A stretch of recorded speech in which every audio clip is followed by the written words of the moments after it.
بسم اللہ الرحمن الرحیم۔ اس طلباء، امید ہے آپ سب خیریت سے ہوں گے۔ آج کے لیکچر میں سب کو خوش آمدید۔ آج ہم سبق پرنانی کا بقیہ حصہ پڑھیں گے، آپ لوگوں کو سمجھائیں گے، تو آپ کی توجہ آپ کی کتاب کی طرف ہونی چاہیے۔ مصنف سبق میں فرماتا ہے کہ ایسی کئی تقریبیں آمنہ کے ہاں ہوئی اور بڑے دھوم دھام سے ہوئی۔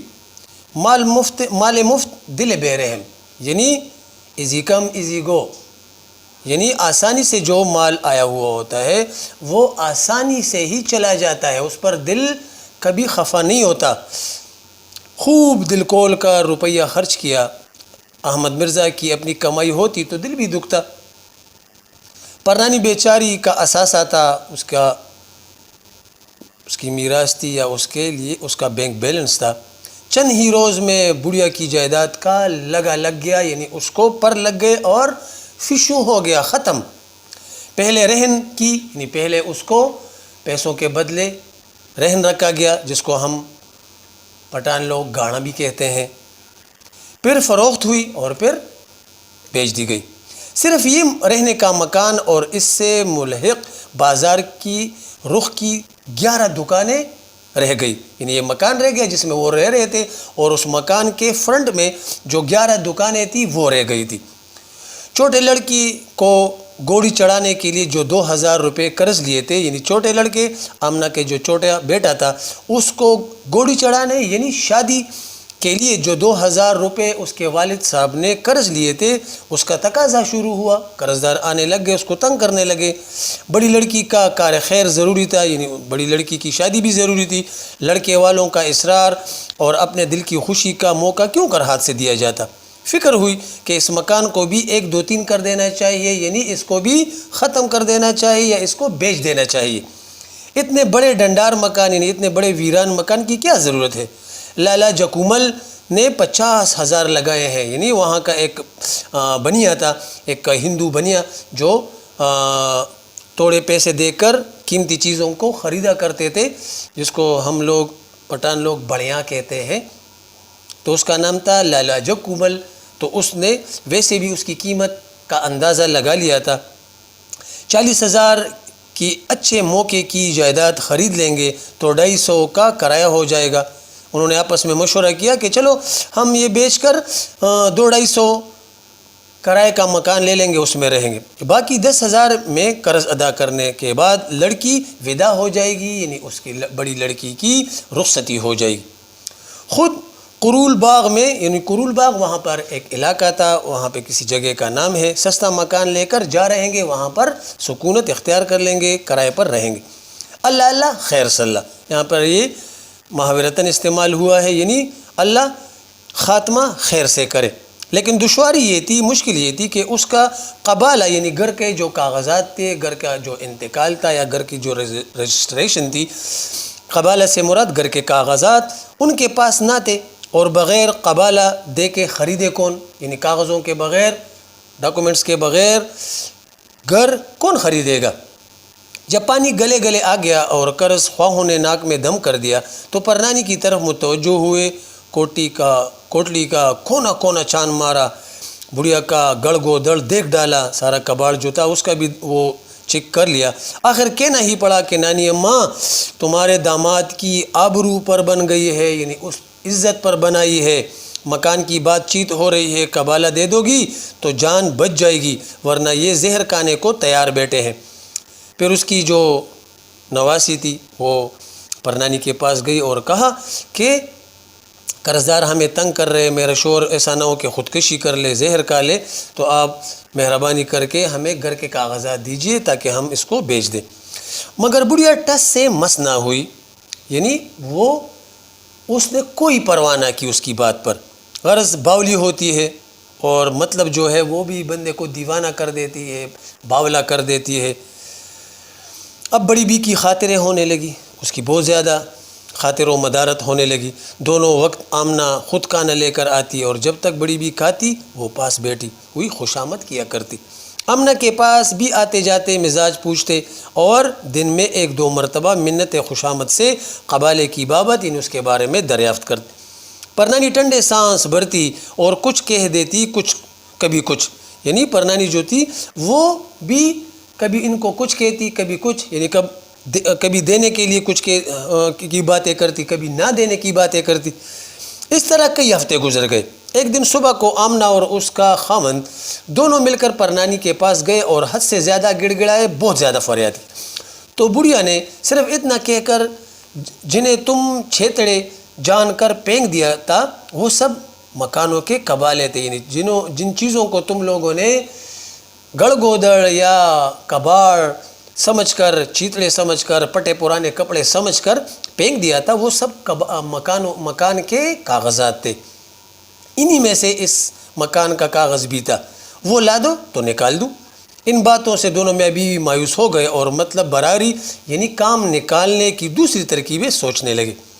کاٹ کباڑ کی گوڑی میں اتفاق سے بلی نے بچے دیے۔ سارے بچے کوٹلی میں جا گھسے۔ بلی کے بچوں کی تلاش میں جو ٹوٹی پوٹی چیزوں کو ادھر ادھر کیا تو ایک کونے میں، یعنی ایک سائیڈ میں، ایک طرف میں پرنانی کی دھلائی پڑی تھی، وہی رضائی، وہ پرانی، جس کا تفصیل ہم نے پچھلے لیکچر میں بتا دیا تھا کہ مختلف 1000 کپڑوں سے، اس کے کپڑوں کے قطرن سے اس دھلائی کو بنایا تھا۔ آمنہ کی چھوٹی لڑکی نصیرہ کو اور بہن بھائیوں کے خلاف پرنانی سے قدرتی لگاؤ تھا، یعنی جو اس کی نواسی کی بیٹی تھی نصیرہ، وہ پرنانی سے ایک قدرتی اس کو لگاؤ تھا۔ وہ یہ دھلائی کو لے کر سیدھی پرنانی کے پاس پہنچی اور کہنے لگی، نانی اماں آپ کی دھلائی مل گئی، نہ جانے کس کوٹلی میں ڈال دی تھی۔ بڑھیا کے بدن میں دھلائی دیکھتے ہی جان سی آ گئی۔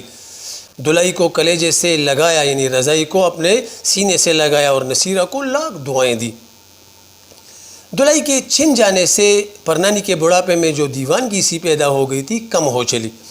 اس کا کرب یعنی اس کا درد، اس کی تکلیف اور بے چینی سکون میں بدل گئی۔ کہتی، بیٹی یہ کپڑے کے ٹکڑے نہیں ہیں، میرے کلیجے کے پرزے ہیں۔ بڑی بی کے خیالات کا سیریل یہیں تک پہنچا تھا کہ آمنہ اپنے شوہر کے ساتھ اس کے پاس آئی۔ انہوں نے ایک دفعہ اور قبالے کے بابت دریافت کرنا چاہا، یعنی ان کاغذات کے بارے میں معلوم کرنا چاہا، اور اس دفعہ بڑی بی کو پرامن زندگی اور نصیرہ سے گل مل کر باتیں کرتے دیکھ کر وہ سمجھے تھے کہ اب بڑھیا ہوش کی باتیں کرنے لگی ہے۔ تقدیر سیدھی ہے تو دولت کے خزانے کی کنجی بتا دے گی، یعنی اگر بات سیدھی رہی تو یہ ہمیں تمام کاغذات گھر کے دے دے گی۔ یہاں آ کر جو دیکھا تو بڑی بھی دیوار کی طرف ٹکٹکی لگائے، یعنی آنکھ جھپکائے بغیر توجہ سے کبھی بسورتی ہے اور کبھی مسکراتی ہے، کبھی خاموش ہو جاتی ہے، اس کا چہرہ سپاٹ ہو جاتا ہے، سارے تاثرات ختم ہو جاتے ہیں، اور کبھی مسکراتی رہتی ہے۔ گلڑی کو چھاتی سے لگائی رکھا، یعنی اس دھلائی کو یا اس رضائی کو اپنی سینے سے لگائے رکھا۔ آمنہ حیران ہے کہ میں نے اسے اوپلوں کی کوٹی میں ڈلوا دیا تھا، یہاں کیوں کر آ گئی؟ یعنی اوپلوں کی، یہ جو گوبر سے دیہات کے لوگ روٹی نما وہ بنا لیتے ہیں اور دیواروں پر چپکا لیتے ہیں، اور پھر اس کو سوکھ کر اس کو ایندھن کے طور پر استعمال کرتے ہیں۔ گوبر کی وہ روٹی نما چیز جو ہوتی ہے، تو اس کو ایندھن کے مناسبت سے یہ دیہات کے لوگ استعمال کرتے ہیں۔ تو یہ جو اوپلے ہوتے ہیں ان کو ایک الگ گودام نما کمرے میں رکھا جاتا ہے۔ تو اس کی طرف یہ بات ہو رہی ہے۔ مصنوعی ہنسی ہنستے ہوئی بولی، نانی اماں پھر تم اس منحوس دھلائی کو منگوا بیٹی، ایسے کیا اس میں لال جڑے ہوئے ہیں، اتنے قیمتی کیا اس میں قیمتی پتھر جڑے ہوئے ہیں جو کسی آن چھوڑتی ہی نہیں؟ دیکھوں تو صحیح، موئی میں سے کیسی سڑی ہوئی بو آ رہی ہے۔ موئی میں سے یہ اکثر یہ لوگ پرانے زمانے کے جو اردو والے بولنے والے لوگ تھے، کل موہی ایک گالی نما سی بات ہے، کل موہی کالے منہ والی، ٹھیک ہے، کالے چہرے والی، تو اس کی طرف اشارہ ہے۔ اور اس دھلائی سے بہت گندی سمیل آ رہی تھی، بو آ رہی تھی۔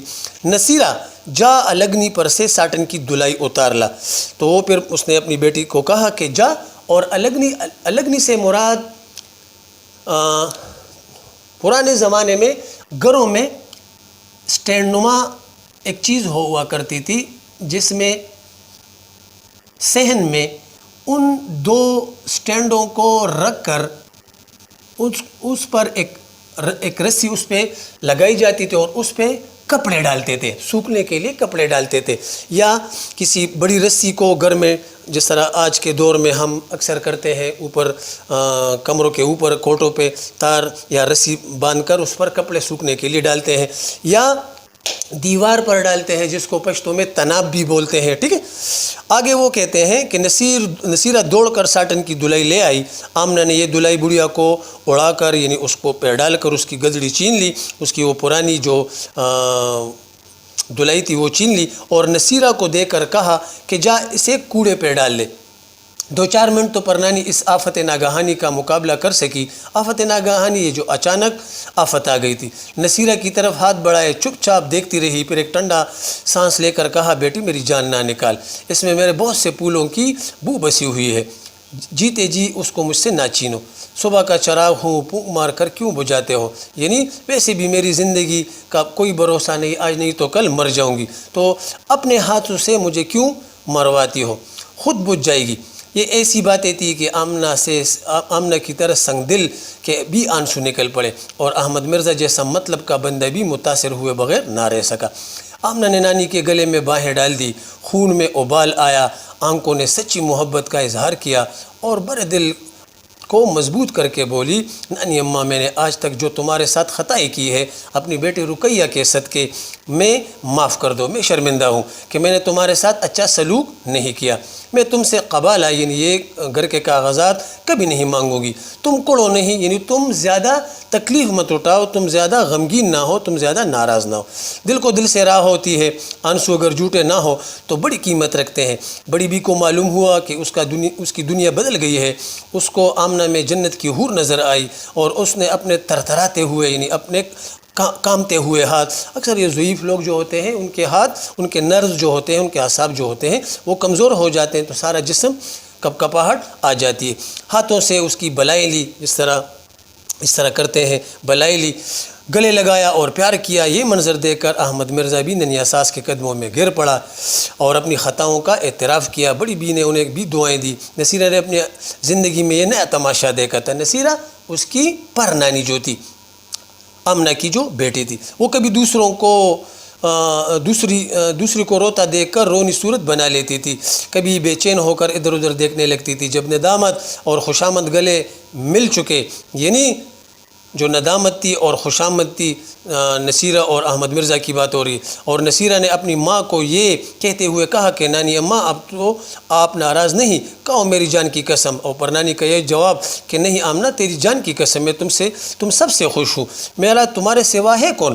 سنا، اپنی ماں سے پوچھنے لگی کہ اماں نانی کو دلائی دے دو، اب تو ملاپ ہو گئے یعنی صلح ہو گئی۔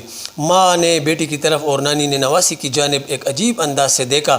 آمنہ نے نصیرہ سے تو کچھ نہیں کہا، نانی سے بولی، نانی اماں جانے بھی دو، اس گودڑ کا کیا کرو گی، نہیں بیٹے رہنے دو، تمہاری ماں کی یادگار ہے، بڑھیا نے کہا اور نصیرہ پر نظر ڈالی۔ نصیرہ دلائی کو دبوچ کر لائی، پکڑ کے لائی، بڑھیا کی ساری افسردگی دور ہو گئی تھی، اس کا خیال بدل چکا تھا، وہ مرنے سے پہلے مکان کا بوجھ اپنی چھاتی سے یعنی سینے سے ہٹانا چاہتی تھی۔ اسے یقین تھا کہ آمنہ اور اس کا فضول خرچ شوہر اب سنبھل جائیں گے، اس لیے اس نے بڑے اطمینان سے جواب دیا، لاؤ دلائی میرے سامنے رکھو، میں اس بڑے ٹکڑے کا بھی قصہ سنا دوں، اور دلائی لے کر بڑے ٹکڑے کو ادھیڑتے ہوئے کہا یعنی ہٹاتے ہوئے کہا، بچو یہ 1000 جامے کی دلائی نہیں، یعنی یہ بہت سارے کپڑوں سے بنی ہوئی ایک رضائی نہیں ہے، بلکہ 1000 داستان ہے۔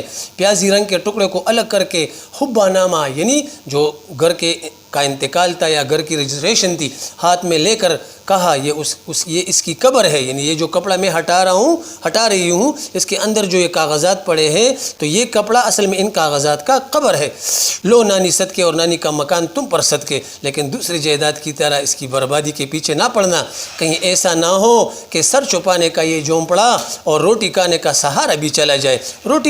سر چھپانے کا جھونپڑا سے مراد وہ گھر، اور روٹی کھانے کا سہارا سے مراد وہ باہر کی 11 دکانیں جس کا کرایہ لے کر یہ لوگ زندگی گزار رہے تھے۔ اللہ تم کو اس میں آباد رکھے اور تم اپنے بچوں کا سکھ دیکھو۔ یہ افسانہ جو ہے یہ اشرف صبوحی کی دلی کی چند عجیب ہستیاں سے لیا ہوا ہے. تو امید ہے آپ لوگوں کو یہ سمجھ آ گئی ہوگی. اپنا بہت سارا خیال رکھیے گا. اب تھوڑا سا ان کے میننگ جو میں نے وقتاً فوقتاً سبق کے حوالے سے آپ کو بتائی بھی, تو آپ لوگوں نے, آپ کا ہوم ورک یہی ہے, آپ نے خوشخط الفاظ لکھنا ہے اس طرح, اس کے بعد اپنے مشکل الفاظ کی وہ ڈالنا ہے, اس کے بعد الفاظ مانی, اور اس کے بعد ان کو خوبصورت لکھ کر اپنی واٹس ایپ گروپ میں شیئر کریں, تاکہ اس میں اگر کوئی خامی کوئی کمی ہو تو ہم پورا کریں. اپنا بہت سارا خیال رکھیے گا. والسلام. اللهم انفعنا بما علمتنا وعلمنا ما ينفعنا وزدنا علما.